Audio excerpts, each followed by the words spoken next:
I want to thank everybody for being here today. I also want to thank Representative Patty, Senator Hancock, as well as Senator Schwartner for being here, as well as Brad Jones from ERCOT and Peter Lake, the chair of the Public Utilities Commission. A top priority that we had this legislative session was to fix the power grid to prevent any other power grid failure in the future. The legislature passed comprehensive reforms to fix all of the flaws that led to the power failure. There is now greater accountability in the system than ever before, with sweeping reforms of both ERCOT and the Public Utilities Commission, and more oversight by the Railroad Commission. There is improved weatherization of power generation, natural gas, and transmission facilities to better handle extreme weather. The Railroad Commission and ERCOT now must inspect these facilities, and failure to weatherize can result in penalties of up to $1 million. Power grid integrity is also improved to prevent essential power generating transmission facilities from being shut down by ERCOT like what happened in the storm. Communication and coordination are also improved. They were improved among state agencies as well as with the public. And they're improved about the extreme weather conditions as well as power outages. Along those lines, one thing that was created in these reforms was the Texas Power Outage Alert to inform Texans about power shortages. Bottom line is that everything that needed to be done was done to fix the power grid in Texas. And so to commemorate this, I am honored to be able to sign two of the leading bills that achieve these goals. First is SB 2.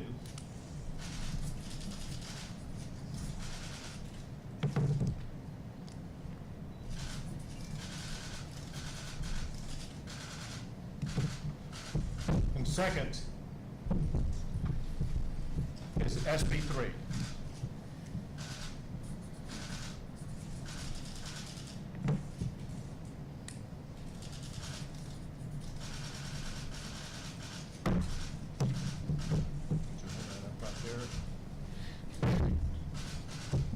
Power grid reform in Texas is now law.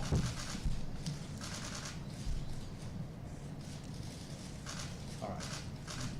Now, additional information will be provided by the members who join with us today. We'll start at the end and move the way forward. Senator Schwartner, why don't you begin? Tell them which bill you authored and tell them everything that was done. Sure. Thank you, Governor. I want to first congratulate and acknowledge the great work of the members of the legislature. All members of the Senate participated, and I know many members, if not all the members of the House participated. Senate Bill 3 is the largest reform of the electric generation and natural gas distribution system since deregulation of energy in 2005. It addresses coordination, communication, oversight, and reliability. It is an omnibus bill that does, as the governor said, addresses many of the concerns that were brought forth by the Valentine's Day storm. I'm very proud of the legislature and what we were able to accomplish in a short amount of time to make sure that when you turn the light switch on, that stays on. Thank you. Mr. Hancock. And then Senate Bill 2, we sponsored Senate Bill 2, and really what it is, total reform of ERCOT. I mean, one of the things, as we spent hours and hours in the Senate, and I know in the House as well, really focus on making sure, number one, that we took care of consumers. We talk about the legislation, we talk about ERCOT, we talk about the system.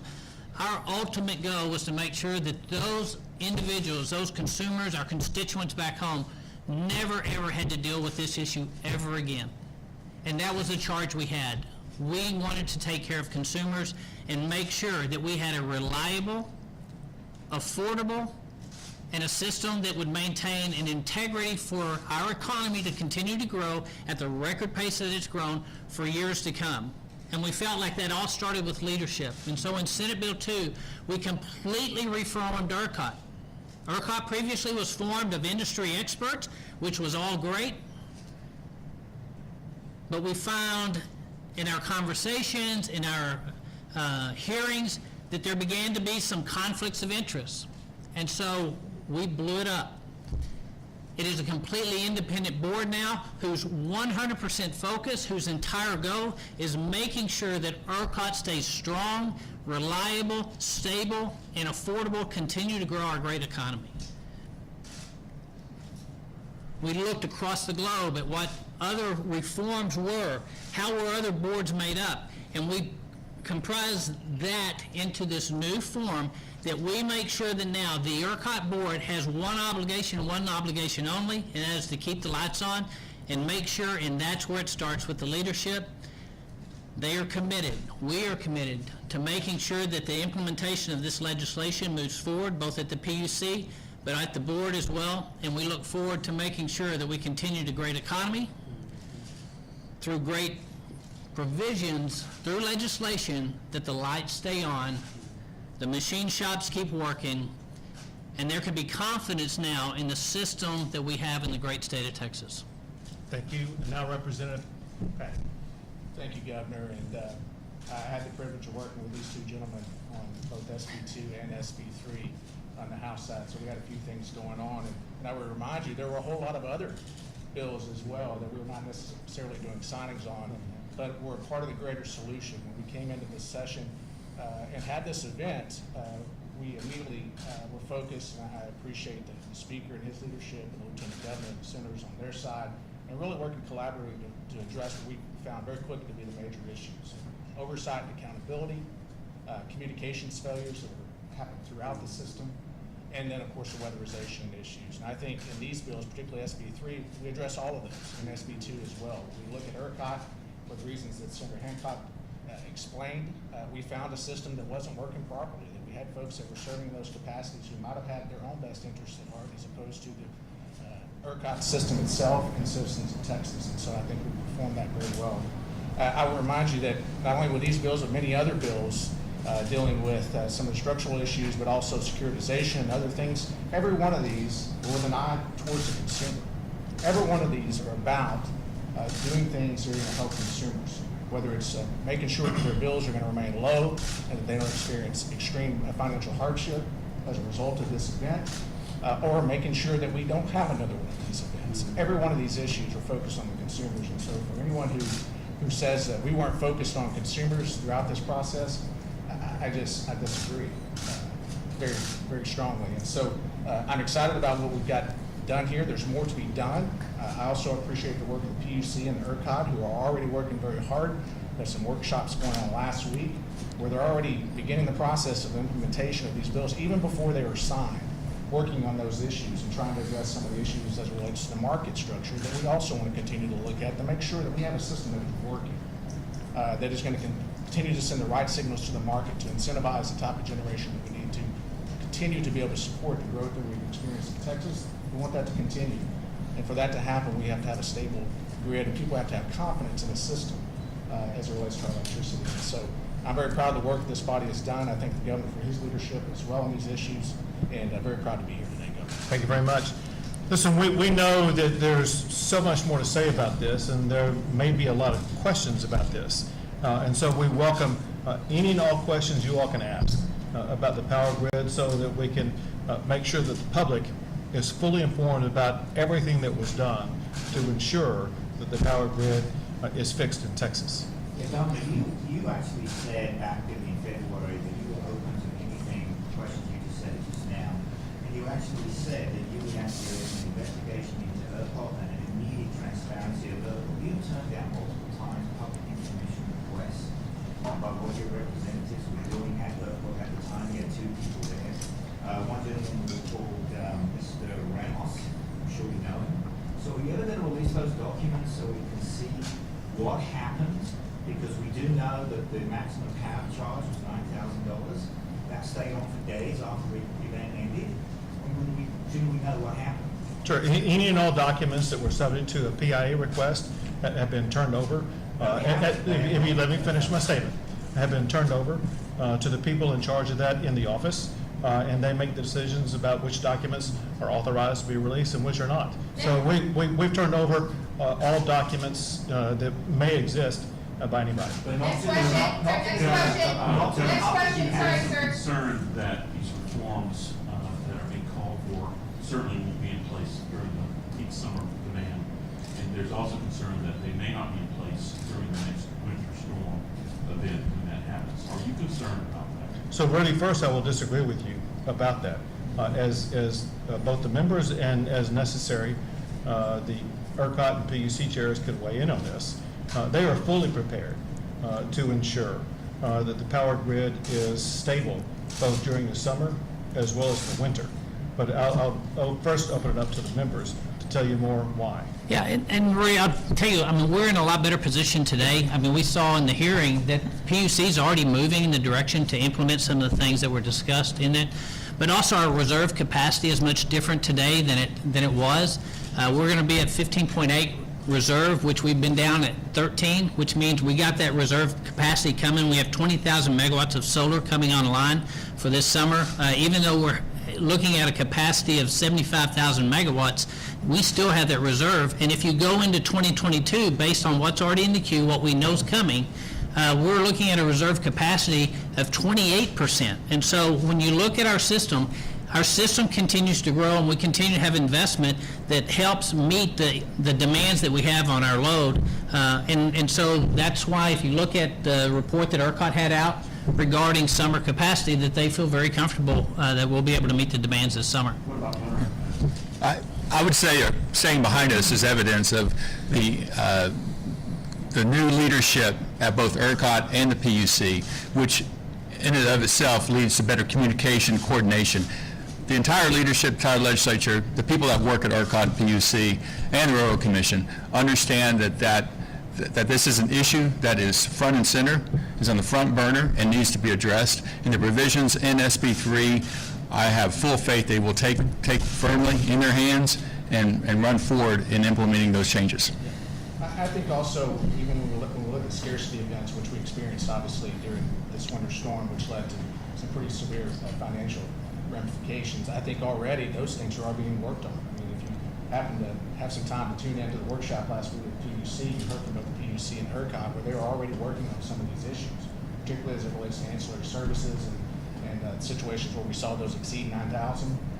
They're already addressing that, and there's a very quick timeline on those things. And also, how we address EEA 3 situations when we have firm load shed going on, and whether or not that price can stay up there. And so they're already addressing some of those things that I think already will impact some of those financial situations as well. They're also, as we look at this, have plans to stress test these tail events, these very unusual, out of the ordinary type events as well, to ensure that we can be prepared for those type of events in the future. Governor, how come direct financial assistance to consumers wasn't part of these reforms? Go ahead. I mean, it was. I mean, that is what securitization did. In fact, securitization saves consumers hundreds of millions of dollars. In fact, I'd encourage you to read the most recent Moody's report that came out today, talking about the benefits of that. And not only does it save consumers hundreds of millions of dollars, but it provides a financial stability that we need within our system to provide some of the lowest cost electricity in the nation. And don't forget, 98% of consumers are on fixed rate plans, residential. When those contracts are up, they get to shop again. That is the beauty of our market, is if prices go up, they get to shop in an open marketplace to replace with the lowest cost that they choose. But how does that help consumers who are financially hit hard during this storm? That's what I was trying to point out, is over 98% residential consumers are on a fixed rate plan that have saw no increase in their utility rates. When that plan is up, they're able to shop again. That's the beauty of our market, and they get to go to the lowest cost. So 98%, Sonny, the securitization that we provide allows that to be another cost savings in lower interest rates as we spread those costs out. So Paul, let me repeat part of that and provide you some additional information. So just to reiterate, because a lot of people are unfamiliar with what Senator Hancock was just talking about, 98% of the consumers of power during the winter storm were on fixed rate plans. to the extent that there was any meaningful increase or price spike in the cost of power, because those consumers were on fixed rate plans, they did not have to pay that increase. I do want to add something else, however, and that is under the CARES Act, there is $1 billion of funding that is available for low-income housing residents, for them to be able to use that money to pay for any cost associated with this winter storm. And the low-cost housing authorities are already working with Texans around the state to make sure that's available. The PUC is working to get that information out. They will be accelerating and amplifying that process to make sure that the people who do qualify for this know that they have access to that money. Governor, I have a question about. Obviously, Texas has fashioned its energy grid to weatherize against hot summers. Is there any concern that this winterization mandate may come at the expense of being able to stand the summer heat? The short answer is no. The long answer will be provided by the senators and representatives. Under SB 3, the PUC as well as the Railroad Commission are tasked to weatherize appropriate infrastructure. That is not to the detriment of either the spring, summer, winter, or fall. They put in place appropriate weatherization as they see fit, depending upon the locale of the facility, whether or not you're in the Panhandle or in South Texas, whether or not you're a certain type of generation facility or another. We leave it to the experts to finalize the directive given by this legislature and signed by the governor just now as to how to protect our infrastructure that has to do with energy production. So let me just add, that's why we call our solution weatherization as opposed to winterization. We want to make sure that the solutions that have been provided address both the summer weather and the winter weather. And we feel, all of us, as well as leaders of the Public Utilities Commission and ERCOT, believe that we have achieved success with regard to weatherizing for both summer and winter. Governor, I have another question about the public records from ERCOT. There are dozens of media outlets and media individuals who have been denied those records, and you mentioned that you feel like a sufficient amount has been given. Do you personally feel like the amount of information and the lack of records we received has been appropriate given the circumstances? All I can answer for myself would be any PI request that I received, and I know that. But do you feel like the amount of information we have about what happened from ERCOT is appropriate given the circumstances that Texans endured? So, in a way, there's maybe two different questions in what you asked. I can't tell if what you asked are questions that have been raised by Public Information Act request or general information. I'm asking if you think that information that we have requested of multiple media outlets from the Public Information Act is a sufficient amount of information that's been given to the public. And so I have no way of knowing what has been received by the press through Public Information Act requests. What I can say is this, and that is anything that the media wants to ask, you have the right to ask right now, which is why we want to make sure you have the opportunity to ask the leaders of the power grid reform whatever question you may have. Two more questions. Eleanor? Back to the consumer protection program, part of this whole bill. Specifically with Senate Bill 3, the $350 ratepayer relief was stripped from the final version of the bill. I know you touched on this a little bit before, but would you mind kind of just explaining why that specific portion was taken out? That portion of direct ratepayer relief was actually in a different bill that Senator Hancock was authoring. There's a spectrum of how much you can backstop the ratepayers, the consumers of Texas, and there was discussion as to, on the Senate side in particular, of direct ratepayer relief as fashioned by a $350 credit on the utility bill.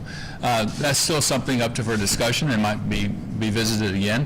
However, it didn't make it across the finish line. But the larger concept is securitizing and allowing for spreading out of the costs both on the natural gas side as well as on the electric side at electric co-ops, regular generation, and municipal-owned utilities was accomplished and will have direct impact on rates going forward, keeping those low. So there are aspects about how far legislation can go, and unfortunately that aspect was not able to be accomplished in this piece of legislation. And I just point out, when we use that 98% number, that includes that were on fixed rate plans, that includes commercial properties. The vast majority of those that were not on fixed rate plans are commercial type properties and not residential. So when you look at what we did with securitization, lowering the cost to consumers, saving them hundreds of millions of dollars, and the reality that the vast majority, 98% plus of residential homeowners are on a fixed rate plan, and then within our system, if their provider chooses to go up when their contract's up, they don't have to stay with that provider. They're able to go shop again, which is the beauty of our system that we wanted to maintain while maintaining the financial integrity of the system through the securitization. I would also add that under HB 16, that we got rid of the wholesale index plans for Correct. consumers and small businesses, so that those type of problems that were unfortunately manifest during the winter storm will not be seen by residential consumers and small businesses going forward. Those are So if I could make clear what Senator Schwartner was just talking about, and that is, what they passed eliminates price spikes in the future, like what we saw in the past. Last question, Eleanor? So, I was gonna ask you, about the, kind of the, teeth in this bill. Do you think there's enough? I'm sorry, the what? Teeth in this bill. Got it. Is there enough done in this bill to actually incentivize these different power providers to go through with the weatherization process? Some have said it doesn't go far enough. So- I think it goes, yes. The short answer is yes. We raised, there's a penalty matrix that can go up to $1 million per violation, which is a pronounced enhancement over the current penalty structure. That is, the penalty structure now is commensurate with what you see in FERC, the Federal Energy Reliability Council. There is a mandate on the part of the legislature onto the PUC as well as the Railroad Commission to actively, with certain deadlines and timelines, to evaluate this issue and to implement appropriate rules and regulations regarding weatherization that is necessary to support, maintain, and protect the grid in Texas.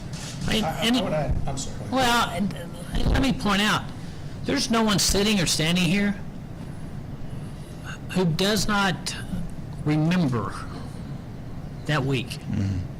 None of us. Miserable. We don't want people to go through that again. That's why we passed reforms to fix that, to make sure it will never happen again.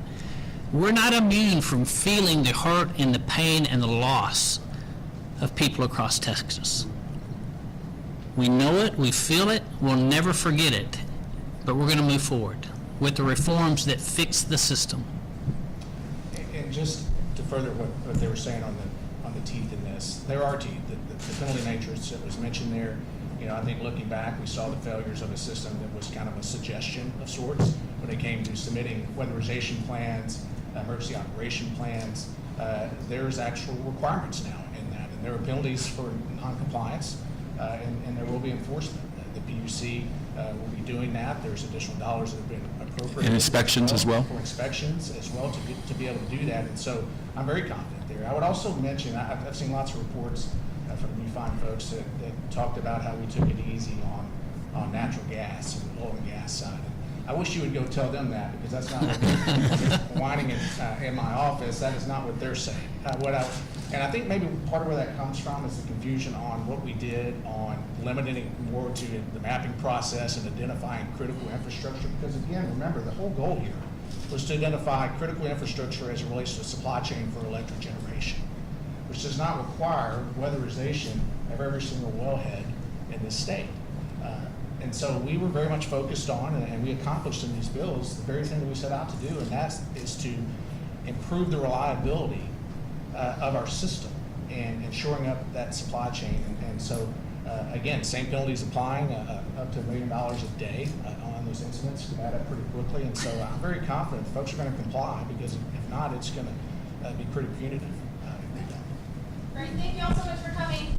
Do you have an updated? Thank you for coming. Thank you so much for coming. Thank you for your questions. Q&A is over. Thank you. I can't hear you.